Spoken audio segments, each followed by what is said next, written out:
How does one find a spiritual guide in this day and age? This is a common question which people ask.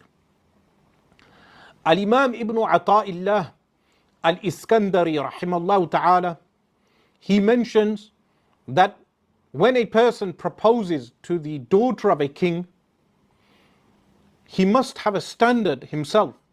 You do not go and propose to the daughter of a king with clothes which have excrement.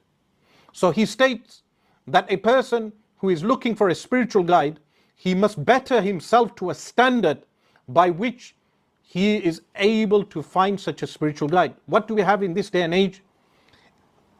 People who do not know ahkamus salah, they do not know how to pray properly, they do not know shurutus salah, arkanus salah, they do not even know the dua qunut in the prayer, in the salatul witr. They do not know nawaqidul wudu, what invalidates your wudu. They do not know basic arkanul Islam. They have years of qada of prayer, years of qada. They have the qada of zakat, they miss the zakatul amwal, they do not pay the zakatul amwal. And similarly, we have people who miss fasting in the month of Ramadan, yet they claim that they are finding a spiritual guide. When they do find a spiritual guide, what do they have?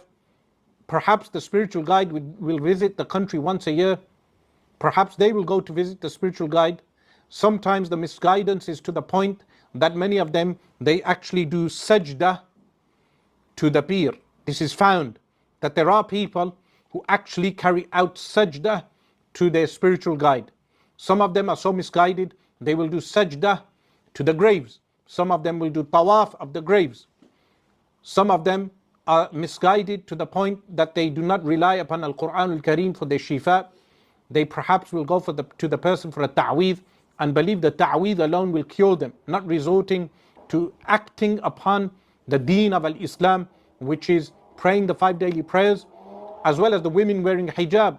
So many times you have the women not dressing appropriately and approaching the Pir Sahib. The so-called Pir Sahib will not command the women to dress modestly in accordance with the Sharia of Allah subhanahu wa ta'ala. In fact, some of them will wear makeup when approaching the Pir Sahib. They will not cover their faces in accordance with the law of Allah.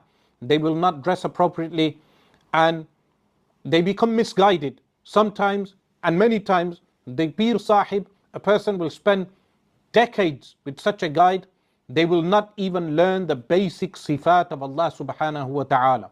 They will not even learn the attributes of Allah. There are so many people in our community, they have spent years and years with a Pir. The Pir has not instructed them even in the basic sifat of Allah. And even if he does, many times the person will misguide them in other aspects of the deen of Allah subhanahu wa ta'ala. So in this day and age, a person must be careful in terms of isolation, where women are isolated with the Pir, where incidents may occur. Khalwa between a man and woman, which is haram in the Sharia of Allah. If the woman is not related to you, you cannot have khalwa with that woman. But likewise, the misguided peers, they will misguide people with regard to ilm. So many of the murids, people who are students, are never encouraged into entering al-ilm al-sharif, to studying ilm correctly. So many of them have many vulnerabilities. And as I mentioned, one of those vulnerabilities is the case of women. What is a ghair mahram? A mahram, firstly, a mahram is someone you can never marry. A ghair mahram is someone you can marry. It is impermissible for a man to be alone with a woman who is ghair mahram, a man and woman in isolation. A man cannot stay with her alone behind closed doors. Totally prohibited in the Sharia of Allah subhanahu wa ta'ala.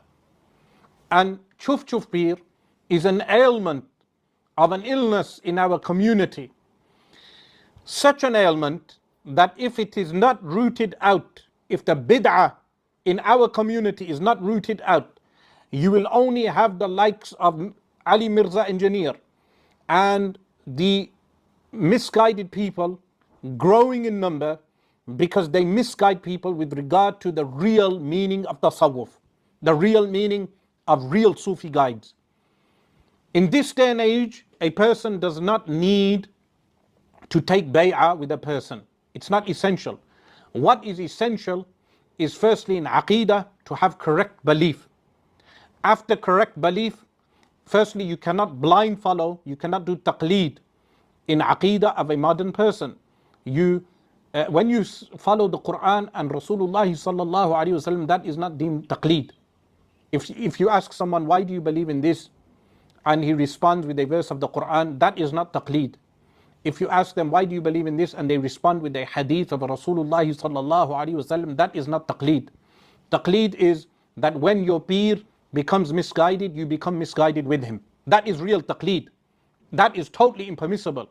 We have false peers within the UK informing their murids that taqleed in aqeedah is permitted. This position has never been established in the books of ilmul kalam.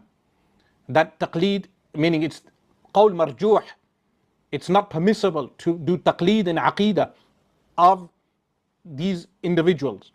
So the first step to guidance is having the correct belief, the belief of Ahl Sunnah wal Jama'ah. The second step to guidance is following one of the four madhahib, al-madhahib al-arba'a.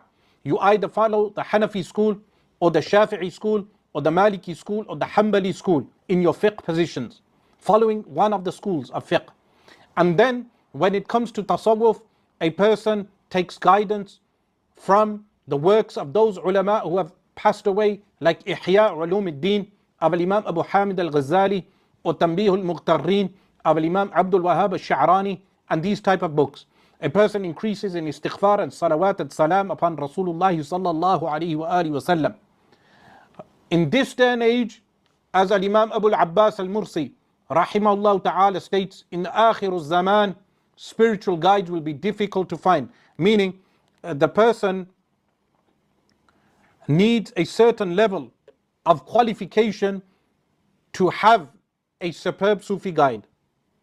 But to reach that level of qualification, the means of attaining that is through iltizam sharia, following the sharia, which is only according to one of the four madhabs, and then increasing in salawat and salam upon the best of creation, sallallahu alaihi wa alihi wasallam.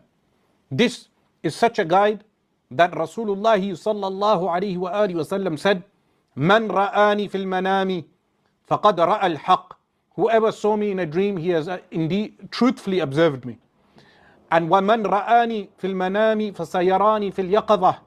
Whoever observes me in their sleep, he shall observe me in a wakeful state. Authentic Sahih Hadith. This means Rasulullah sallallahu alaihi wa alihi wasallam is the ultimate guide for the people, even in Akhirul Zaman, in this time. Following the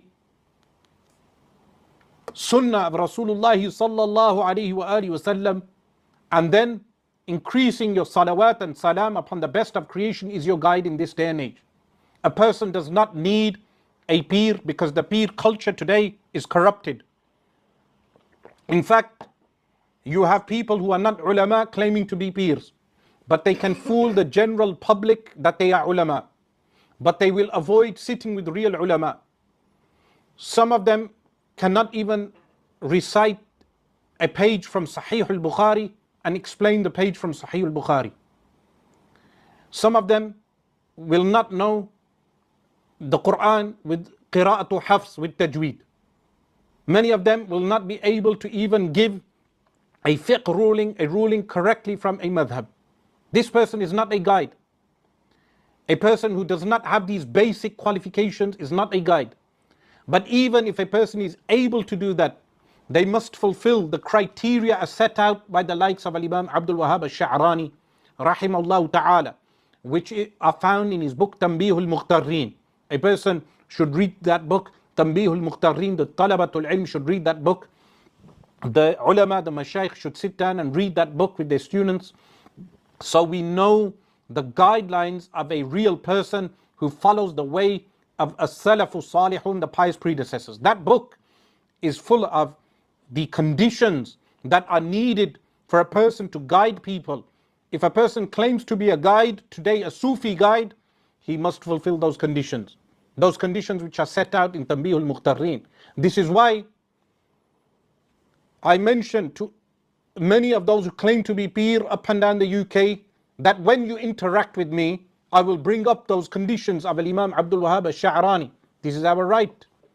Meaning the haqq of al-ilm is that you fulfill those conditions. If you make a claim, today of being al-Ghawth, you claim to be al-Qutb, you claim to be Abdal, you claim to have a spiritual rank, then we will take you and measure you in accordance with the conditions laid down by awliyaullah as-salihun, like al-Imam Abdul Wahhab al-Sha'rani rahimahullah ta'ala. If a person makes a claim, he will be tested according to that claim. Wal-iyadhu billah. So, chuf, when he comes to the UK, our public must be warned with regard to the scam, the fleecing that is occurring. People need guidance on looking after their health.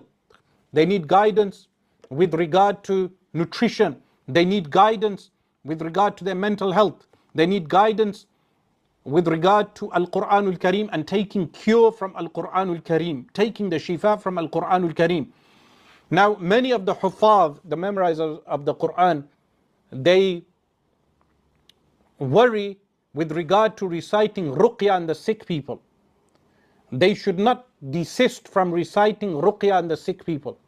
They should recite ruqya upon the people who are sick in accordance with the sunnah and the guidance of Rasulullah sallallahu alaihi wasallam. Additionally, when you have ruqya recited upon you, so many people, they take their women folk to the spiritual healers.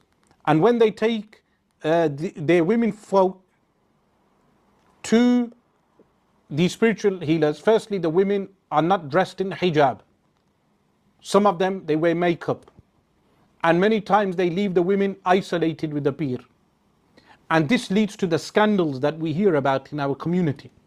So many scandals that occur between the peer, the spiritual guide, and the murid. But that can be deterred if our public was educated in terms of the deen of al-Islam.